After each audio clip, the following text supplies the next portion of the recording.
Au nom du Père et du Fils et du Saint-Esprit, viens à nous, Esprit Créateur, visite les âmes de tes fidèles, emplis de la grâce d'en haut les cœurs que tu as créés.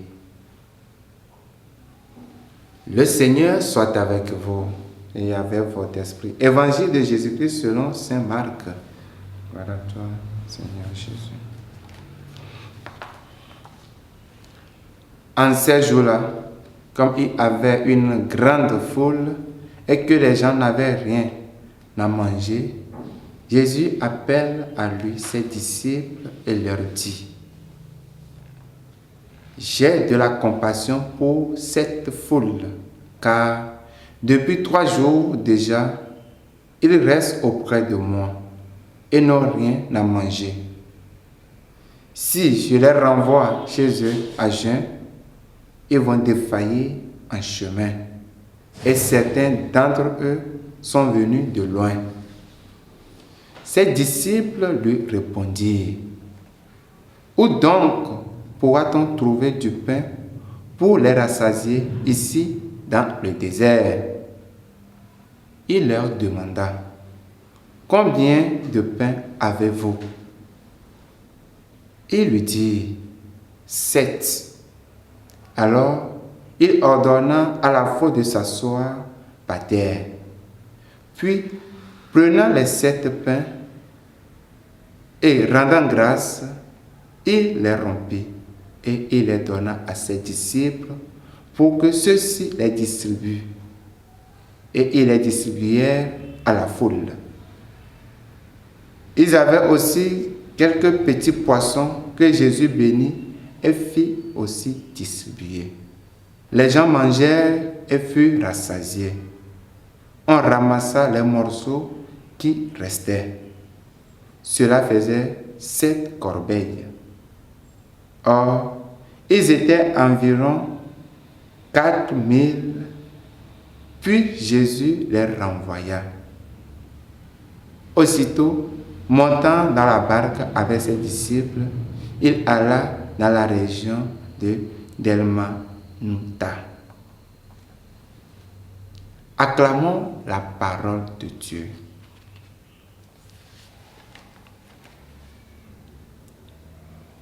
Chers frères et sœurs, aujourd'hui l'Évangile nous montre que Jésus ressent la compassion pour les personnes. Nous pouvons ressentir de nos jours avec la crise de la paix, la peur, le recours à la banalité et à l'évasion.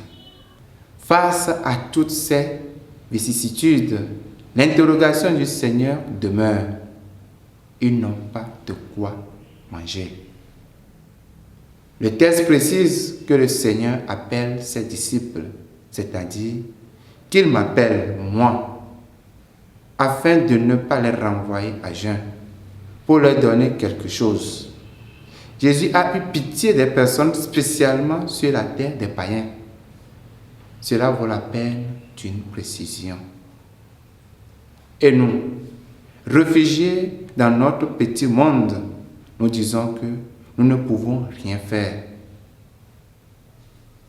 D'où sortirons-nous une parole d'espérance sûre et ferme, sachant que le Seigneur sera avec nous tous les jours jusqu'à la fin des temps? Comment dire aux croyants et aux incroyants que la violence et la mort ne sont pas des solutions?